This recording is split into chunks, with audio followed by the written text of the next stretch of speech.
Antoni Much i el Robert es van criar junts al Raval.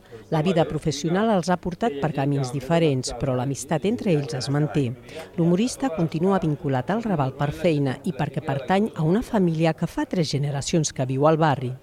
També té el seu punt trist, no? Perquè, clar, quan jo anava al col·legi, doncs, quan arribaven a l'estiu, tots els nens, jo me voy al pueblo de mi madre, yo me voy al pueblo de mi abuela, yo me voy al pueblo, y tú, y yo, pues yo no tengo pueblo, tío.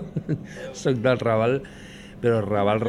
Jo recordo el Raval doncs, com un petit poble, o sigui, una ciutat petiteta, totes les persianes que vas pel carrer i veus tancades, tots els locals estaven oberts i eren botigues, llavors durant el dia, per exemple, és supercosmopolita perquè posa aquesta barreja, no? Però a la nit la barreja segueix sent cosmopolita però és totalment diferent. O sigui, a la nit hi ha gent que surt per prendre alguna cosa pels locals que hi ha per aquí. Però al mateix temps, a la nit ja canvia, no? A la nit ja surten al carrer la gent que a ningú li agrada, no? Per l'humorista, haver nascut i crescut al Raval és una lliçó de vida que trasllada als escenaris.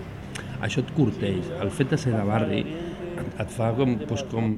És una metàfora una mica bastant radical, però és com el que ha estat a la presó, saps? És un tio que surt de la presó i diu, a mi tu no em vaciles, tio.